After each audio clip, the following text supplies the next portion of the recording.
మీరు చూస్తూ ఉన్నారు. ప్రతి ఇంట్లో ప్రతి ఆడబిడ్డకి ఏమన్నారు, మహాలక్ష్మి అనే కార్యక్రమం కింద నెలకు 2500 రూపాయలు ఇస్తాం. కోడలుంటే కోడలికి 2500 ఇస్తాం, అత్త ఉంటే అత్తకు 4000, అత్తకు భర్త ఉంటే మరి ఆయనకు కూడా 4000. అంటే కేసీఆర్ గారు ముసలమ్మకో ముసలయ్యకో ఇస్తున్నాడు, మేము ఇద్దరికి ఇస్తాం, ఒకరికెట్లు ఇస్తామని చెప్పి చేయూత కింద 4000, మహాలక్ష్మి కింద 2500 రూపాయలు ఇస్తామని చెప్పినారు. కానీ ఒక్కసారి మీకు లెక్క నేను చెప్పే ప్రయత్నం చేస్తాను. మొన్న ఎలక్షన్ కమిషన్ లోక్సభ ఎన్నికలకు సంబంధించి ఓటర్ లిస్టు విడుదల చేసింది, ఓటర్ల సంఖ్య విడుదల చేసింది. దాని ప్రకారం మన రాష్ట్రంలో ఈరోజు 18 ఏళ్లు నిండిన ఆడబిడ్డల సంఖ్య ఎంత అంటే 1,67,00,000 మంది. 1,67,00,000 మంది. ఒక సింపుల్ లెక్క చెప్తా మీకు నేను. 1,67,00,000 మందికి నెలకు 2500 ఇవ్వాలి అంటే, నెలకు 2500 రూపాయలు ఇవ్వాలంటే నెలకు ఎంత అవుతుందో ఎరికేనా? 4,000 కోట్లు. సంవత్సరానికి ఎంత అవుతుంది? 48,000 కోట్లు. అంటే దగ్గర దగ్గర 50,000 కోట్లు. ఒక్క ప్రోగ్రాముకు, ఒక్క స్కీమ్కు 50,000 కోట్లు కావాలి. వాళ్ళు ఇవన్నీ ఆలోచన చేయలే, ఏది పడితే చెప్పుకుంటూ పోయినారు. మనం రైతు బంధు 10,000 రూపాయలు ఇస్తే 2 పంటలకు మేము 15,000 ఇస్తామన్నారు వాళ్ళు. 15,000 అంటే ఇవాళ రైతు బంధు మన ప్రభుత్వం ఉన్ననాడు సంవత్సరానికి 16,000 కోట్లు అయ్యేది.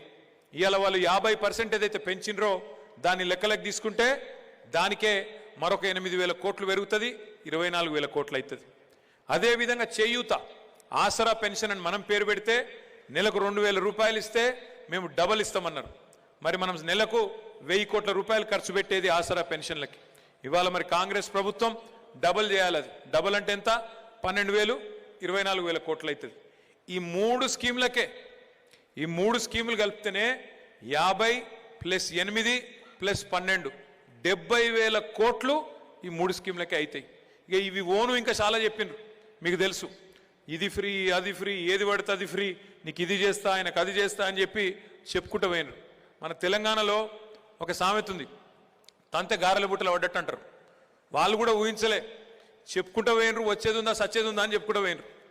కానీ ఏమైంది, ఆయనతో వచ్చి అందులో పడ్డరు, కుర్చీలో కూర్చున్నారు, అనుకోకుండా వచ్చి పడ్డరు. ఇప్పుడు ఆగమాగం అవుతున్నారు. అందుకే రేవంత్ రెడ్డి గారు మొన్న పోయిండు అసెంబ్లీ కాదు సెక్రటేరియట్కి పోయిండు. పోయి అక్కడ చెప్తున్నాడు, మీరు చూసి ఉంటారు, మేము ఇక్కడ లంకె బిందెలు ఉంటాయనుకొని వచ్చినాం, లంకె బిందెలు లేవు, ఖాళీ కుండలు ఉన్నాయి అని మాట్లాడుతున్నాడు. నాకు తెలియక అడుగుతా, ఊర్లలో కొంతమంది తిరుగుతుంటారు, గడ్డపారలు పట్టుకొని, తట్టపారలు పట్టుకొని, నెత్తి మీద దుప్పటి కప్పుకొని అర్ధరాత్రి తిరుగుతుంటారు లంకె బిందెల కోసం. ఎవరు? ఇక మరి రేవంత్ రెడ్డి గతంలో ఏం పని చేస్తున్నారో నాకైతే తెలియదు, కానీ ఆ పాత బుద్ధులు పోతలేవు. ఎక్కడుంటాయి లంకె బిందెలు? పాత గడిలల్లా, పాత గుడులల్లా, పాడుపడ్డ ఇండ్లల్లా, ఎక్కడనో పాతకాలం కోటలల్లా లంకె బిందెలు ఉంటాయి. అవి సెక్రటేరియట్లు ఉంటాయా? నాకు తెలియక అడుగుతా. ఈయన ముఖ్యమంత్రి లెక్క కనిపిస్తలేడు. అందుకే ఇంతకుముందు మా అన్న అన్నాడు, ఆయన చూస్తే ముఖ్యమంత్రి లెక్క కనిపించలేదని. ఆయనే చెప్పుకున్నాడు కదా, నేను ముఖ్యమంత్రి కాదు గుంపు మేస్త్రిని అని చెప్పుకున్నాడు ఆయన. నేను అందుకే అంటున్నా, ఎందుకే అనేది, ఈరోజు ముఖ్యమంత్రి గారు రేవంత్ రెడ్డి గారు మాట్లాడే మాటలు కానీ, ఆయన వ్యవహారం కానీ చూసే ఏ ఒక్కరికైనా కూడా ఇవాళ నమ్మబుద్ధి అయితే లేదు, గీనన మన ముఖ్యమంత్రి అని. ఇక చెప్పుకుంటూ పోతే చాలా ఉన్నాయి, కానీ నేను మిమ్మల్ని కోరేది, ప్రార్థించేది ఒకటే.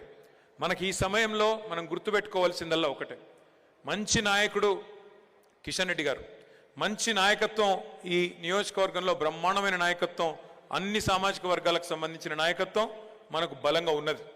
మనం కోల్పోయింది అధికారం మాత్రమే. పోరాట పట్టి మేము చచ్చిపోలేదు. మనకు ఎక్కడా కూడా కొట్లాడతందుకు వెనుకకు పోయే పరిస్థితి మాత్రం లేనే లేదు. ఎందుకంటే మనందరికీ తెలుసు, ఈ హామీలు ఏవైతే 420 హామీలు వాళ్ళు ఇచ్చిండ్రో, ఇవి అమలు చేయకపోతే 100 రోజులు చూద్దాం, మార్చి 17 దాకా. 100 రోజుల తర్వాత వాళ్ళ బొందదవ్వే పని కూడా చేయాల్సింది మనమే, తప్పకుండా.